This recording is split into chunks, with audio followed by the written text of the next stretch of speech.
Hello and welcome to this audiobook. Today, we bring you the famous short story A Rose for Emily by William Faulkner. This is a powerful and haunting story set in a small southern town, told through the voice of the community.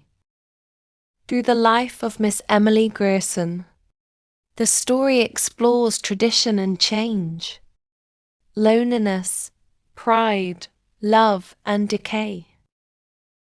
As you listen, imagine the old southern house, the quiet streets, and the secrets hidden behind closed doors. Now, let us begin. A Rose for Emily.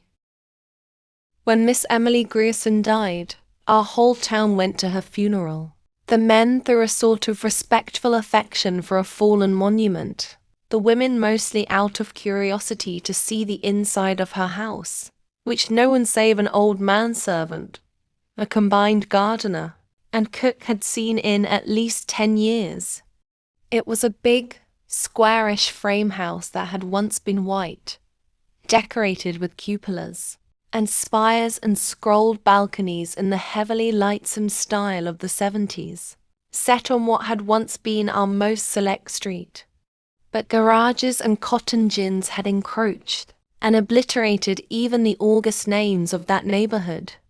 Only Miss Emily's house was left, lifting its stubborn and coquettish decay above the cotton wagons and the gasoline pumps, an eyesore among eyesores. And now Miss Emily had gone to join the representatives of those august names, where they lay in the cedar-bemused cemetery among the ranked and anonymous graves of Union and Confederate soldiers who fell at the Battle of Jefferson. Alive, Miss Emily had been a tradition, a duty, and a care, a sort of hereditary obligation upon the town, dating from that day in 1894 when Colonel Sartoris, the mayor, he who fathered the edict that no Negro woman should appear on the streets without an apron, remitted her taxes, the dispensation dating from the death of her father on into perpetuity. Not that Miss Emily would have accepted charity. Colonel Sartoris invented an involved tale to the effect that Miss Emily's father had loaned money to the town, which the town, as a matter of business, preferred this way of repaying. Only a man of Colonel Sartoris' generation and thought could have invented it, and only a woman could have believed it. When the next generation, with its more modern ideas, became mayors and aldermen, this arrangement created some little dissatisfaction. On the first of the year they mailed her a tax notice. February came, and there was no reply. They wrote her a formal letter, asking her to call at the sheriff's office at her convenience. A week later the mayor wrote her himself, offering to call or to send his car for her, and received in reply a note on paper of an archaic shape, in a thin, flowing calligraphy in faded ink, to the effect that she no longer went out at all. The tax notice was also enclosed, without comment. They called a special meeting of the Board of Aldermen. A deputation waited upon her, knocked at the door through which no visitor had passed, since she ceased giving china painting lessons 8 or 10 years earlier. They were admitted by the old Negro into a dim hall from which a stairway mounted into still more shadow. It smelled of dust and disuse, a close, dank smell. The Negro led them into the parlor. It was furnished in heavy, leather-covered furniture. When the Negro opened the blinds of one window, they could see that the leather was cracked, and when they sat down, a faint dust rose sluggishly about their thighs, spinning with slow motes in the single sun-ray. On a tarnished gilt easel before the fireplace stood a crayon portrait of Miss Emily's father. They rose when she entered, a small, fat woman in black, with a thin gold chain descending to her waist and vanishing into her belt, leaning on an ebony cane with a tarnished gold head. Her skeleton was small and spare. Perhaps that was why what would have been merely plumpness in another was obesity in her. She looked bloated, like a body long submerged in motionless water, and of that pallid hue, her eyes, lost in the fatty ridges of her face, looked like two small pieces of coal pressed into a lump of dough, as they moved from one face to another while the visitors stated their errand. She did not ask them to sit. She just stood in the door and listened quietly until the spokesman came to a stumbling halt. Then they could hear the invisible watch ticking at the end of the gold chain. Her voice was dry and cold. "I have no taxes in Jefferson. Colonel Sartoris explained it to me. Perhaps one of you can gain access to the city records and satisfy yourselves. But we have. We are the city authorities, Miss Emily. Didn't you get a notice from the sheriff, signed by him?" "I received a paper, yes," Miss Emily said.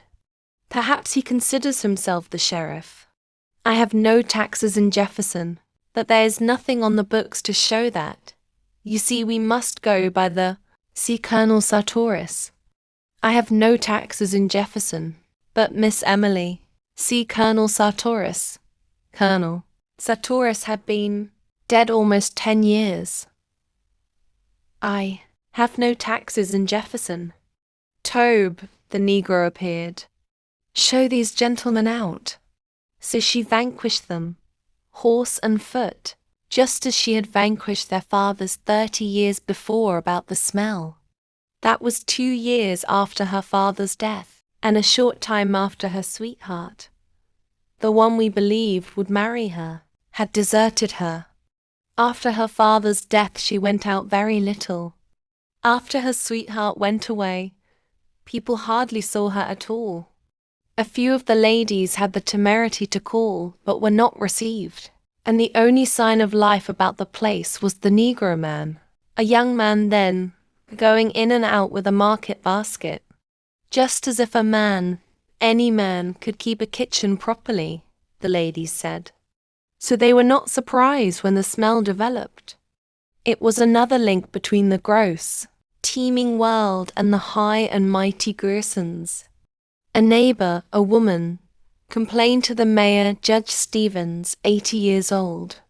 "But what will you have me do about it, madam?" he said. "Why, send her word to stop it," the woman said. "Isn't there a law?" "I'm sure that won't be necessary," Judge Stevens said. "It's probably just a snake or a rat that nigger of hers killed in the yard. I'll speak to him about it." The next day he received 2 more complaints, one from a man who came in diffident deprecation.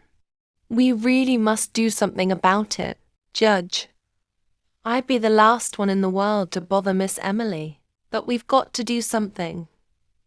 That night the Board of Aldermen met 3 greybeards and 1 younger man, a member of the rising generation. "It's simple enough," he said. "Send her word to have her place cleaned up. Give her a certain time to do it in, and if she don't—" "Damn it, sir," Judge Stevens said, "will you accuse a lady to her face of smelling bad?" So the next night, after midnight, 4 men crossed Miss Emily's lawn and slunk about the house like burglars, sniffing along the base of the brickwork and at the cellar openings, while one of them performed a regular sewing motion with his hand out, of a sack slung from his shoulder. They broke open the cellar door and sprinkled lime there, and in all the outbuildings. As they recrossed the lawn, a window that had been dark was lighted, and Miss Emily sat in it, the light behind her, and her upright torso motionless as that of an idol. They crept quietly across the lawn and into the shadow of the locusts that lined the street. After a week or 2 the smell went away. That was when people had begun to feel really sorry for her. People in our town, remembering how old Lady Wyatt, her great-aunt, had gone completely crazy at last, believed that the Griersons held themselves a little too high for what they really were. None of the young men were quite good enough for Miss Emily, and such. We had long thought of them as a tableau. Miss Emily, a slender figure in white in the background, her father a spraddled silhouette in the foreground, his back to her and clutching a horsewhip, the two of them framed by the back-flung front door. So when she got to be 30 and was still single, we were not pleased exactly, but vindicated. Even with insanity in the family, she wouldn't have turned down all of her chances if they had really materialized. When her father died, it got about that the house was all that was left to her. And in a way, people were glad. At last they could pity Miss Emily, being left alone, and a pauper. She had become humanized. Now she too would know the old thrill, and the old despair of a penny more or less. The day after his death, all the ladies prepared to call at the house and offer condolence and aid. As is our custom, Miss Emily met them at the door, dressed as usual and with no trace of grief on her face. She told them that her father was not dead. She did that for 3 days, with the ministers calling on her, and the doctors trying to persuade her to let them dispose of the body. Just as they were about to resort to law and force, she broke down, and they buried her father quickly. We did not say she was crazy then. We believed she had to do that. We remembered all the young men her father had driven away, and we knew that with nothing left, she would have to cling to that which had robbed her, as people will. She was sick for a long time.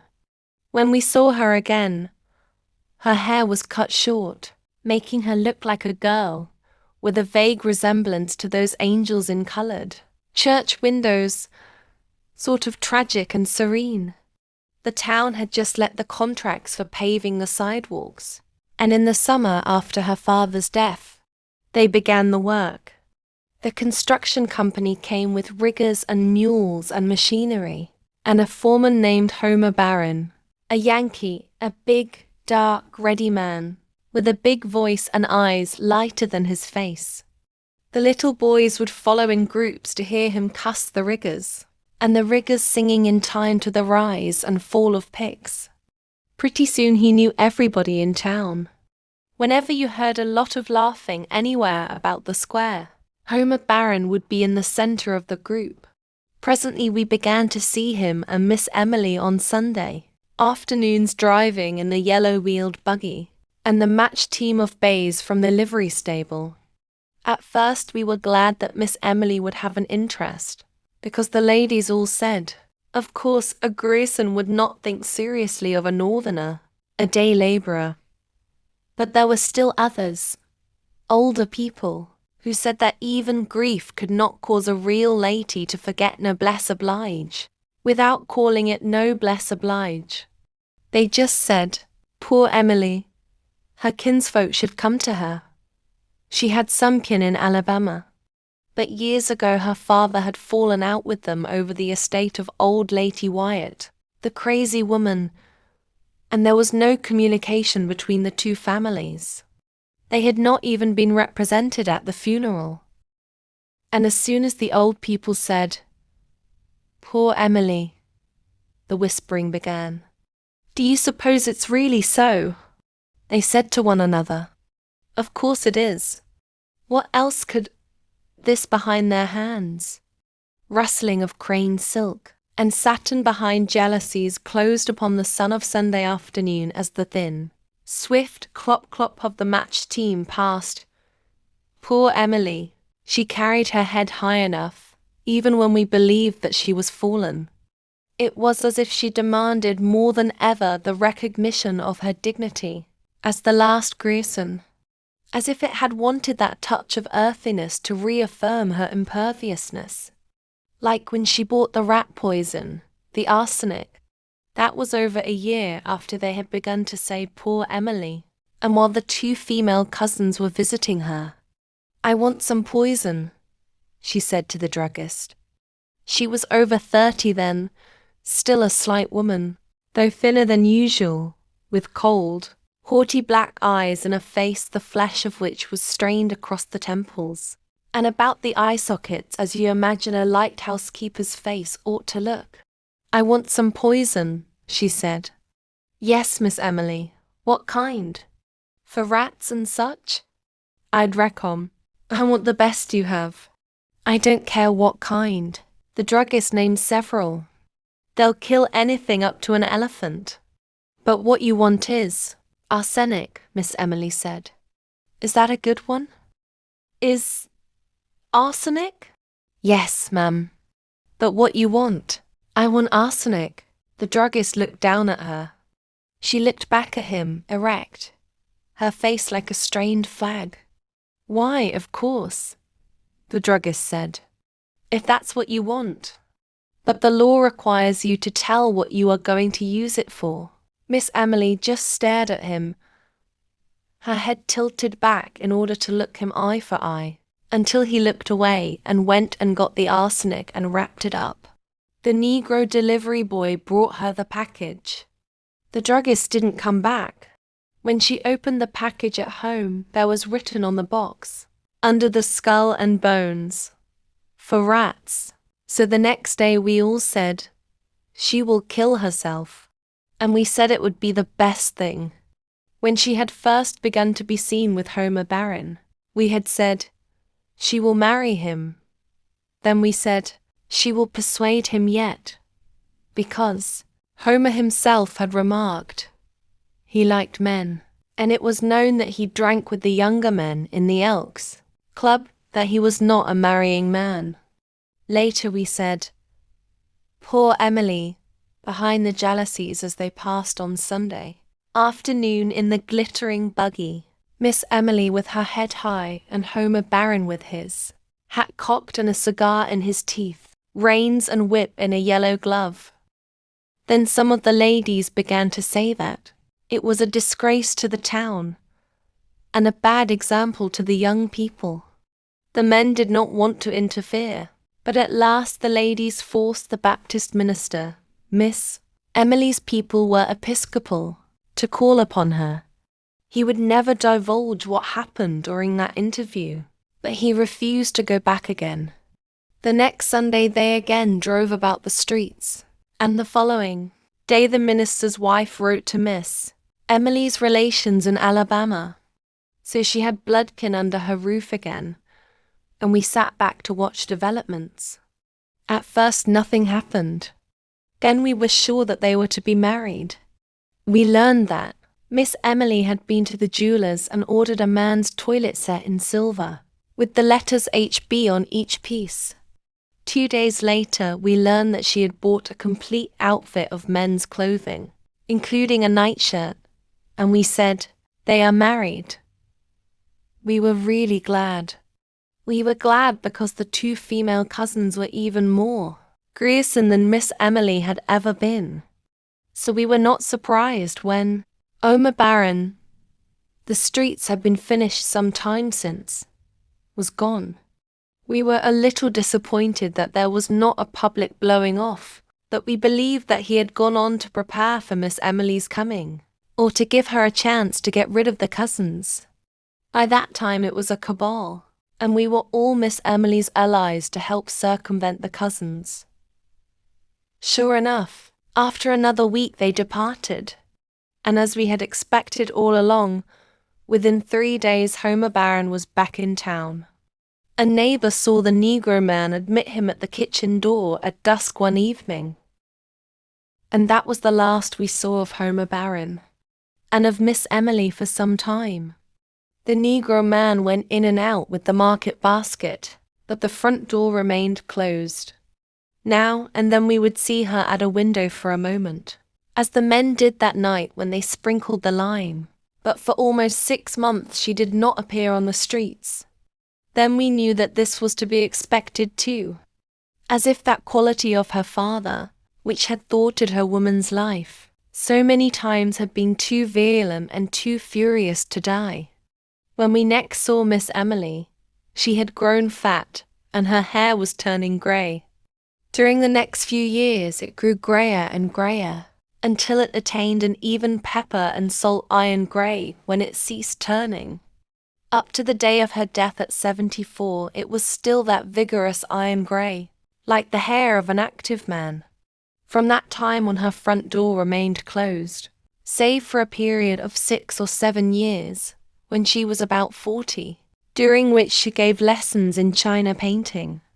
She fitted up a studio in one of the downstairs rooms, where the daughters and granddaughters of Colonel Sartorius' contemporaries were sent to her with the same regularity and in the same spirit that they were sent to church on Sundays with a 25-cent piece for the collection plate.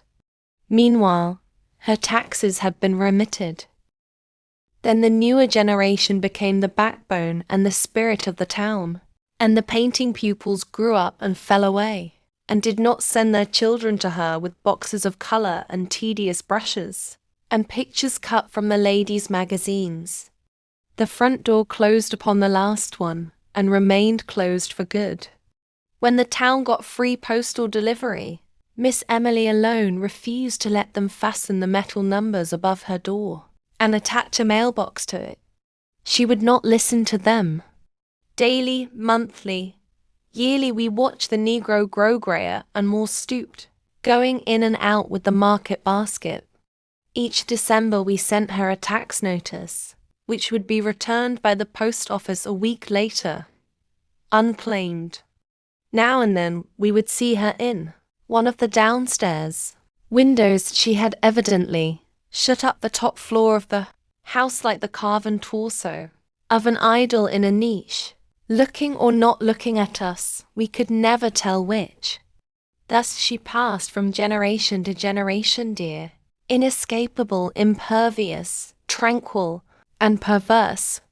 And so she died, fell ill in the house filled with dust and shadows, with only a doddering Negro man to wait on her. We did not even know she was sick.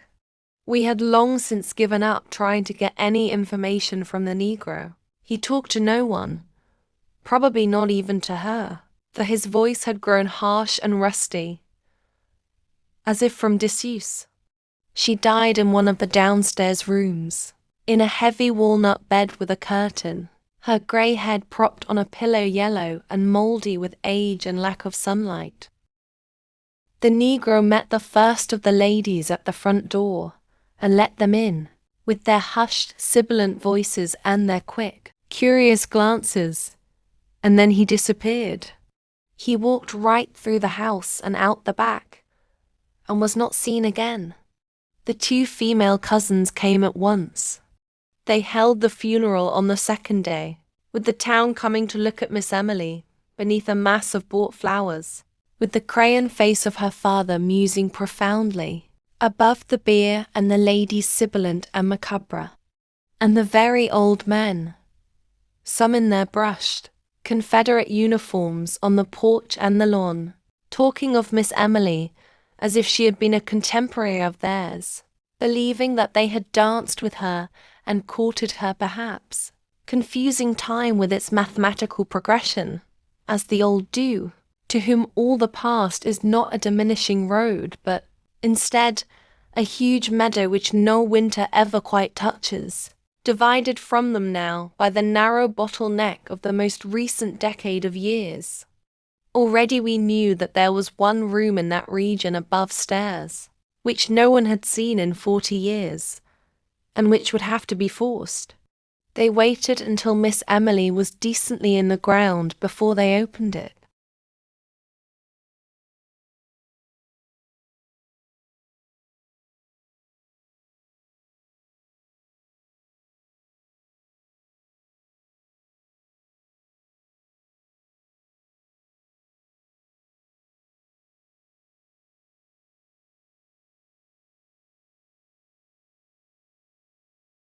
The violence of breaking down the door seemed to fill this room with pervading dust.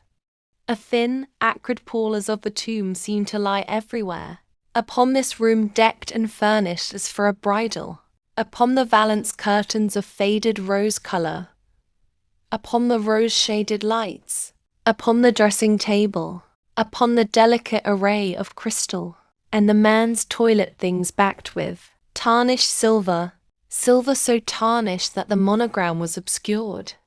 Among them lay a collar and tie, as if they had just been removed, which, lifted, left upon the surface a pale crescent in the dust.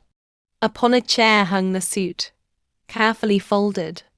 Beneath it the two mute shoes and the discarded socks. The man himself lay in the bed. For a long while we just stood there, looking down at the profound and fleshless grin. The body had apparently once lain in the attitude of an embrace, but now the long sleep that outlasts love, that conquers even the grimace of love, had cuckolded at him. What was left of him, rotted beneath what was left of the nightshirt, had become inextricable from the bed in which he lay. And upon him and upon the pillow beside him lay the even coating of the patient, and biding dust. Then we noticed that in the second pillow was the indentation of a head. One of us lifted something from it, and leaning forward, that faint and invisible dust dry and acrid in the nostrils, we saw a long strand of iron-grey hair. You have just listened to A Rose for Emily by William Faulkner. Through this story, the writer shows how the past can control the present, and how refusing to change can lead to tragedy. Miss Emily's life reminds us of loneliness, lost love, and the powerful grip of tradition and memory. Thank you for listening to this audiobook. If you enjoyed this story, please like, share, comment, and subscribe to the channel for more classic short stories and English literature audiobooks. Until next time, happy listening.